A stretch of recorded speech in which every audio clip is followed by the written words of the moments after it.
ஷைத்தான்பூரின் நடன மங்கைகள் நமது ஷெஹென்ஷாவை வாழ்த்த வேண்டும் என்று அனுமதி கோரி இங்கு வந்துள்ளார்கள். அனுமதிக்கிறேன்.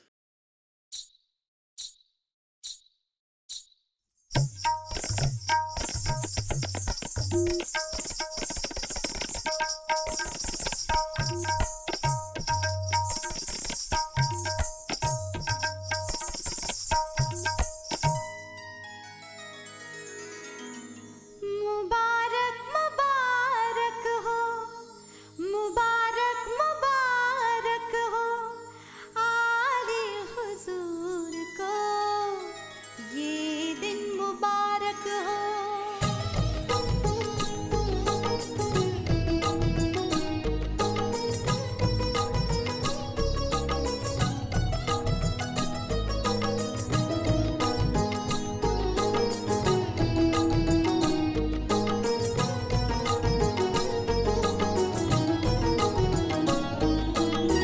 मुबारक मुबारक हो, मुबारक मुबारक हो आले हुजूर को, ये दिन मुबारक हो.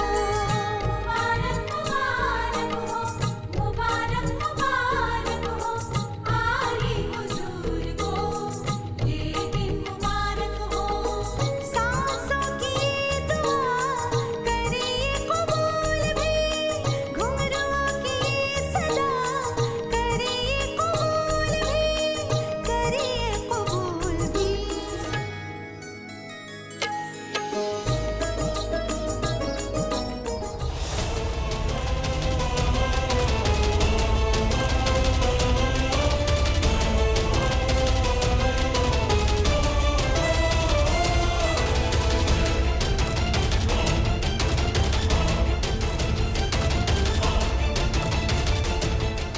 இந்த பெண்தான் அன்று ஒரு நாள் தர்காவிற்கு வெளியே அழுது கொண்டிருந்தாள். இவள் இங்கே எப்படி? அனார்கலி இங்கு, அதுவும் நடன மங்கையாகவா? எவ்வாறு வந்திருப்பாள்? சலிமனா, தாங்கள் ஆமீரில் பார்த்த பெண் தானே இவள்? ஆனால் இவள் நடன மங்கையா? அதான் எனக்கும் புரியவில்லை. அவள் நடன மங்கைதான். இதுதான் அவளின் உண்மையான தோற்றம். மிகவும் அழகாக இருக்கிறாள். என்னால் நம்ப முடியவில்லை. அழகாக நடனம் ஆடுகிறாள். கள்ள கபடம் இல்லாமல் வெகுளியாக இருக்கிறாள்.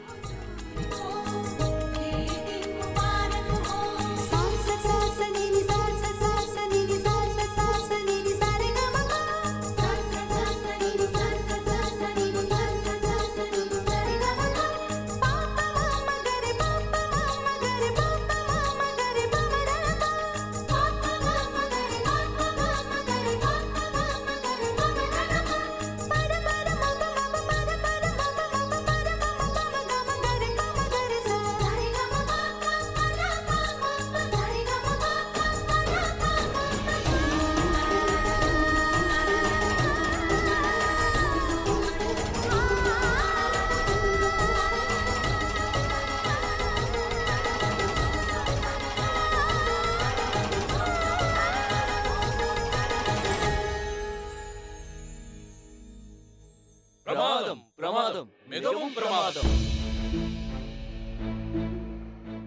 மாஷா அல்லாஹ், அற்புதமான நடனம். உன்னை பாராட்டியே ஆக வேண்டும். நான் இன்று வரை இது போன்ற நடனத்தை பார்த்ததே இல்லை.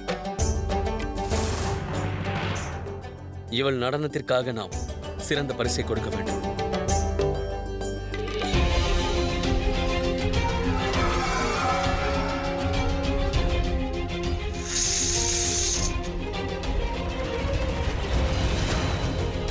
தங்களுக்கு நன்றி ஹுசூர். நான் உன்னை இந்த தர்பாரின் சிறந்த நடன மங்கையாக அறிவிக்கிறேன். தங்களுக்கு மிகவும் பெரிய மனது ஹுசூர். என்னுடைய பேகம் தான் இந்த முடிவை கூறினார். இதற்காக நன்றி கூற தேவையில்லை. அப்படி கூற வேண்டும் என்றால் அந்த குதாவிடம் வேண்டிக் கொள்ளுங்கள். நான் கூறிய விஷயத்தில் உனக்கு மகிழ்ச்சி என்றால் நீ உன் மனதார ஜோதா பேகத்திற்காக வேண்டிக் கொள்.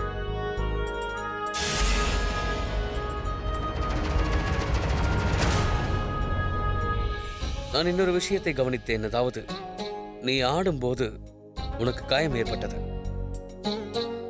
உன் காயத்திலிருந்து ரத்தம் வடிந்த போதும் கூட உன்னுடைய கால்கள் தடுமாறவே இல்லை. அது எவ்வாறென்றால், ஒரு சிப்பாய் யுத்த களத்தில் காயமடைந்த பிறகும் கூட அவன் தொடர்ந்து போராடிக் கொண்டே இருப்பான். ஏனென்றால் அவனுக்கு அவனுடைய லட்சியம்தான் முக்கியம். அதேபோல் நீயும் தடுமாறாமல் ஆடினாய். அதற்காக உன்னை பாராட்டுகிறேன். நான் இன்று மகிழ்ச்சியாக இருக்கிறேன். இன்றைய நாளை மறக்க முடியாது. இந்த நாளை இன்னும் சிறப்பாக மாற்ற நினைக்கிறேன். ஜோதா பேகம், அதை கூறலாமா? இந்த மகிழ்ச்சியான நாளில் நான் ஒரு விஷயத்தை கூற விரும்புகிறேன். எனக்கும் ஆமீருக்கும் வெகு காலமாக நெருக்கமான உறவு இருக்கிறது. காலப்போக்கில் அந்த உறவு மிக வலிமையாக மாறிவிட்டது. இப்போது நான் அந்த உறவை இன்னும் அதிகமாக வலுப்படுத்த ஆசைப்பட்டுக் கொண்டிருக்கிறேன்.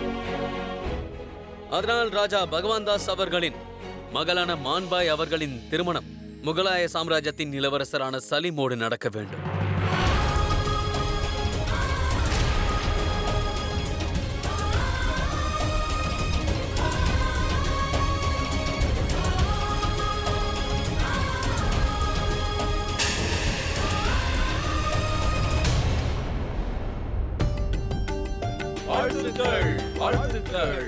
வாழ்த்துக்கள் ராஜா பகவான் தாஸ் அவர்களே. மிக்க நன்றி. வெகு விரைவில் நிச்சயதார்த்தம் நடக்கும்.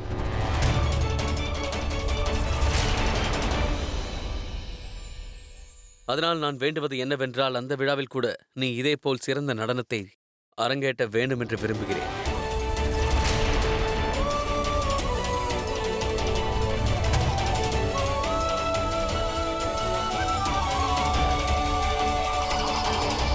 மிக அற்புதம்.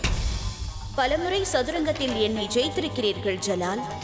ஆனால் ஒரு பாஷாவாக இருந்தும் உங்களுக்கு ஒன்று மட்டும் புரியவில்லை. மனித உறவுகளின் இந்த விளையாட்டின் உண்மையான ராணி ஜோதா பேகம் அல்ல, இந்த ருக்கையா பேகம்.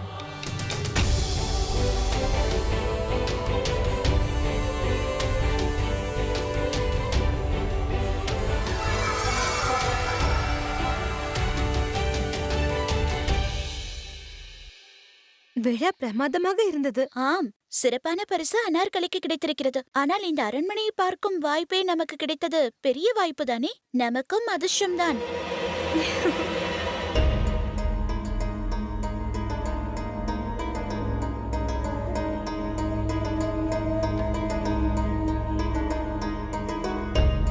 உங்களை மகிழ்ச்சிப்படுத்தும் வாய்ப்பை கொடுங்கள். இது ஹைதர் அவர்கள் தானே? யார்? அன்று இரவு கூட வந்திருந்தாரே. சரி, வா, நாம் சென்று விடலாம். இங்கு பார்த்தாயா, என்னுடைய நெற்றி சுட்டியை உள்ளே வைத்து விட்டேன். நான் எடுத்து வருகிறேன்.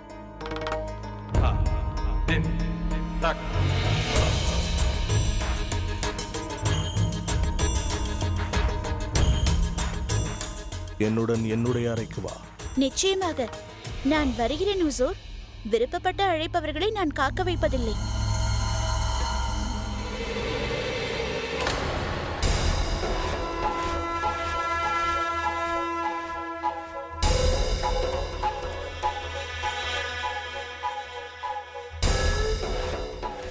வெளியில் அந்த பெண்ணிடம் நீ என்ன கூறவிருந்தாய்? அவளிடம் எதை பற்றி நீ கூற இருந்தாய் என்று கேட்டேன். ஒன்றுமில்லை.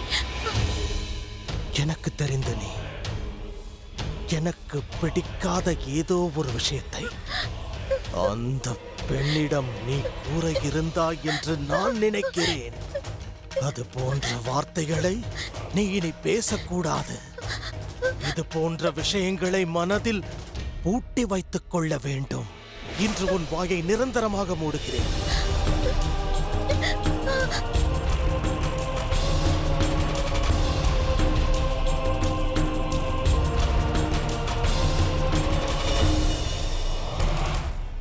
நீ உன் வாயை திறக்க முயற்சித்தாய். அதற்கான பலன் இது. ஒருவேளை நீ வாயை திறந்திருந்தால் என்னவாயிருக்கும் யோசி. உன்னை போன்ற முட்டாள்களை ஒன்று சுவரில் தொங்கவிட வேண்டும், இல்லை பூமிக்கு அடியில் புதைத்து விட வேண்டும். ஆனால் எனக்கு வித்தியாசமாக தண்டிப்பது பிடிக்கும்.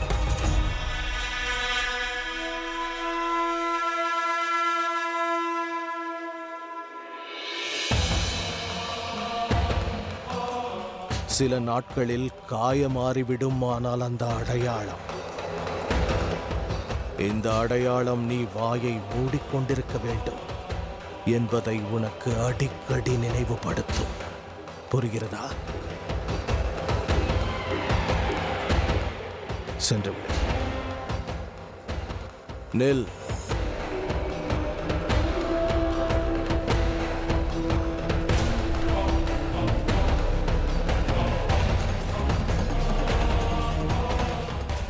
ஆனால் உன்னுடைய அழகு எனக்கு மிகவும் பிடித்திருக்கிறது.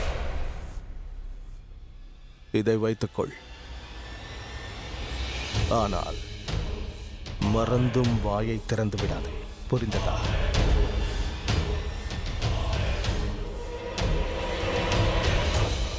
பாவம், இனி வாயை திறக்கவே முடியாது.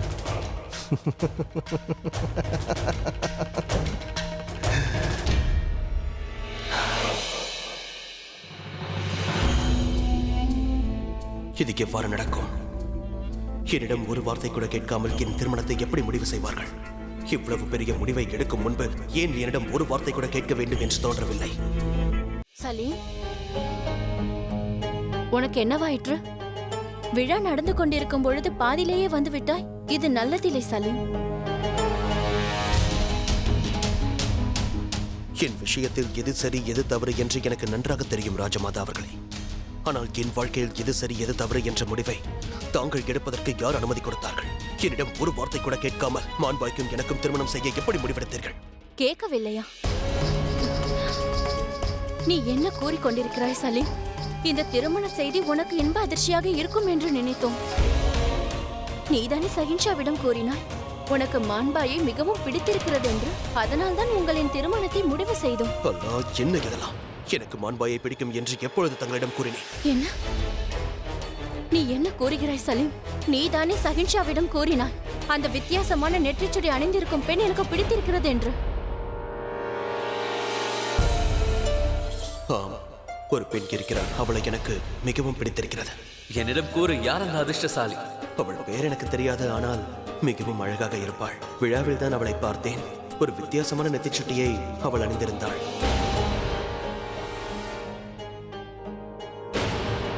அது போன்ற வித்தியாசமான நெற்றிச்சுடியை மான்பாய் தான் அணிந்திருந்தாள். ஜோதா பேகம், அங்கு பாருங்கள். ஷேக்கு பாபா கூறினானே அதே போன்ற நெத்தி சுட்டி. அப்படி என்றால் ஷேக்கு பாபா நம்மிடம் கூறியது அந்த பெண் மான்பாய் தான். அவள் தான் ஷேக்கு பாபாவின் மனதை கவர்ந்தவள். ஆக உனக்கு பிடித்திருக்கிறது என்றுதான் நாங்கள் இந்த முடிவை எடுத்தோம். சலீம், என்னிடம் உண்மையை கூறு. அந்த நெற்றிச்சுடியை அணிந்திருந்தது மான்பாய் தானே, இல்லை வேறு பெண்ணா? என்னிடம் கூறு. இப்பொழுது நான் அதை பற்றி எதுவும் பேச விரும்பவில்லை. நான் தனியாக இருக்க விரும்புகிறேன். அப்படி என்றால் இப்பொழுது நான் திருமணம் செய்து கொள்ள தயாராக இல்லை ராஜமாதா அவர்களே. எனக்கு சிறிது அவகாசம் வேண்டும்.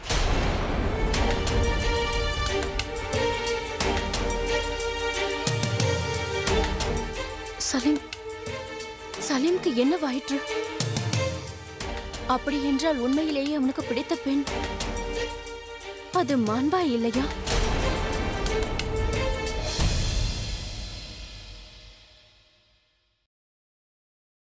அண்ணே, இங்க பாருங்கள். தந்தையின் சிகிச்சைக்கு நிறைய பணம் கொண்டு வந்திருக்கிறேன். பாருங்கள், இனி நம் தந்தைக்கு சிகிச்சை கொடுக்கலாம். அதன் பிறகு ஆக்ராவை விட்டு சென்று விடுவோம். நீங்கள் கவலைப்படாதீர்கள். இனி ஒன்றும் பிரச்சனை இல்லை. நான் வைத்தியருக்கும் பணம் வைத்திருக்கிறேன் அம்மா. பிறகு தந்தைக்காக மருந்தும் வாங்கி விடலாம். நான் மிகவும் சந்தோஷமாக இருக்கிறேன் அம்மா. தாங்களும் மகிழ்ச்சியாக இருங்கள். அண்ணையே, அண்ணையே, தாங்கள் ஒன்றும் பேசாமல் இருக்கிறீர்கள். அண்ணையே, அண்ணையே, தாங்கள் ஏன் அழுகிறீர்கள்? என் மனதிற்கு பயமாக இருக்கிறது. அண்ணையே,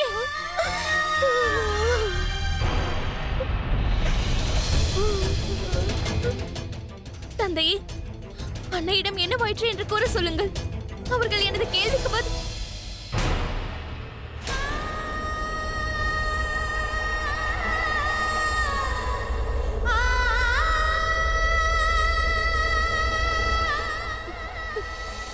தந்தையே, தந்தையே, தந்தையே, பாருங்கள். தந்தையே,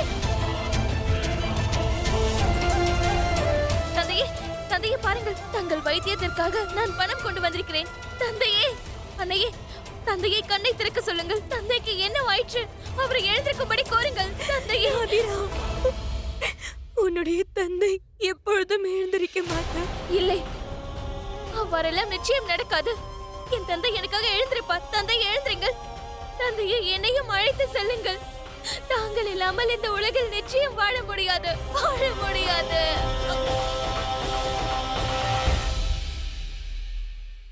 அதை புரிய வைக்க வேறு வழியே இல்லையா? தாக்குதலை தவிர வேறு எந்த வழியும் தெரியவில்லை. பல மாதங்களாக நீங்கள் செய்தி அனுப்பியுள்ளீர்கள். ஆனால் அதற்கு அவர்கள் பதிலேதும் அளிக்கவில்லை. நமக்கு எந்த மரியாதையும் தரவில்லை. அவர் பேச்சுவார்த்தையை விடுத்து எதற்கும் துணிந்து விட்டார் என்றுதான் எனக்கு தோன்றுகிறது. நான் வெகு நாட்களாக அவன் செய்யும் தவறுகளை மன்னித்து வருகிறேன். ஆனால் இப்போது அவன் என் பொறுமையை சோதித்துக் கொண்டு இருக்கிறான். இதற்கு என்னிடம் ஒரு வழி இருக்கிறது.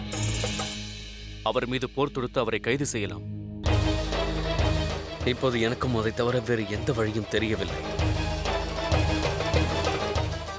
இவ்விஷயத்தில் உங்கள் அபிப்பிராயம் என்னவென்று கூறுங்கள். ஷெகன்ஷா, யுத்தத்தை தவிர வேறு வழி இருப்பதாக எனக்கும் தெரியவில்லை.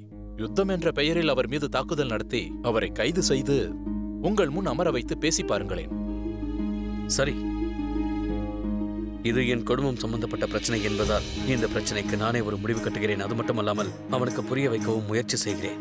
ராஜா மான்சிங், புறப்படுவதற்கான ஏற்பாடுகளை செய்யும். நம்பிக்கை துரோகி இறந்து விட்டான். இவன் செய்த தவறுக்கும் நம்பிக்கை துரோகத்திற்கும் சேர்த்து கடவுளே தண்டனை கொடுத்து விட்டார். சரியான தண்டனை. யாராவது எங்களுக்கு உதவி செய்யுங்கள். இப்பொழுது இவரை அடக்கம் செய்ய வேண்டும். இவருக்கு இறுதி சடங்கு செய்ய வேண்டும். இறந்த பிறகும் கூட இவருக்கு இந்த மண்ணில் இடமில்லை என்று கூறி விடாதீர்கள். இடமா? இந்த இடத்தையே கேவலப்படுத்தி விட்டான். நம்பிக்கை துரோகி, நம்பிக்கை துரோகி. அப்பனோ துரோகி, மகளோ திருடியாக இருக்கிறாள். இது போன்றவர்கள் உலகத்தை விட்டு செல்வதே நல்லது. ஆம், விலகு. வா இங்கே. வா. விடாதீர்கள். இதோ பார் சகோதரா, இந்த நம்பிக்கை துரோகிக்கு உதவி செய்தால் உன்னையும் துரோகி என்றுதான் கூறுவார்கள். ஆகையால் யாரும் உதவி செய்யாதீர்கள். வாருங்கள், இங்கிருந்து செல்வோம். வாருங்கள். யாரும் உதவி செய்யாதீர்கள். செல்லுங்கள். யாராவது உதவி செய்யுங்கள். ஆனால் உன் தந்தைக்கு யார் இறுதி சடங்கு செய்வார்கள்? நான் செய்கிறேன் அன்னையே. ஆனால் நீ மகள் ஆயிற்றே. அதனால் என்ன? என்னை வளர்ப்பதற்காக என் தந்தை மிகவும் கஷ்டப்பட்டிருக்கிறார். இப்போது என்னால் அவருக்கு இறுதி சடங்கு செய்ய முடியாதா என்ன? சூழ்நிலையை எப்படி சமாளிக்க வேண்டும் என்று என் தந்தை என்னிடம் கூறியிருக்கிறார். அதனால் எந்த ஒரு பாரத்தையும் என்னால் தாங்கிக் கொள்ள முடியும். நீ யார் என்று சொல்.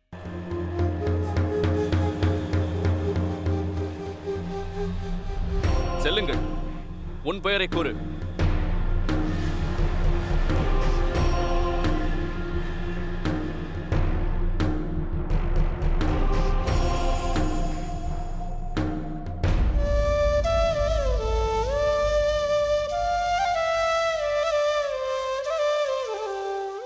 என்னவாயிற்று ஜோதா பேகம்?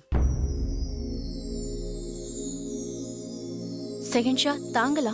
தாங்கள் எதற்கு வந்தீர்கள்? என்னை அழைத்திருக்கலாம் அல்லவா? தங்களுக்கு எதுக்கு சிரமம்? ஜோதா பேகம், உங்களிடம் நான் விடைபெற வந்திருக்கிறேன். விடை பெறவா? அப்படி என்றால் தாங்கள் எங்கு செல்கிறீர்கள்? ஜோதா பேகம், அது என்னவென்றால் ஒரு மிக முக்கியமான வேலை வந்துள்ளது.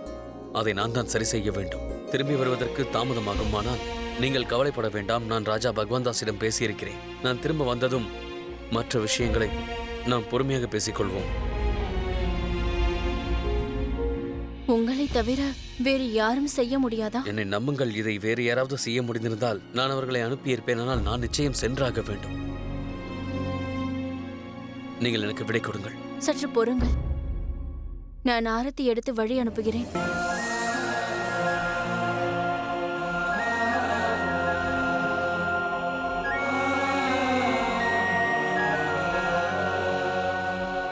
மிர்சாவிற்கு நான் தண்டனை கொடுக்க விரும்பவில்லை. அவனுக்கு புரிய வைக்க வேண்டும். இப்போது அதை என்னால் உங்களிடம் கூற முடியாது.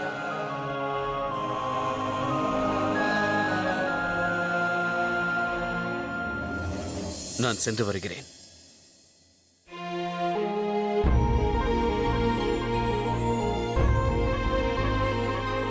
நடப்பதெல்லாம் ஒரு விதத்தில் நல்லதற்காகத்தான்.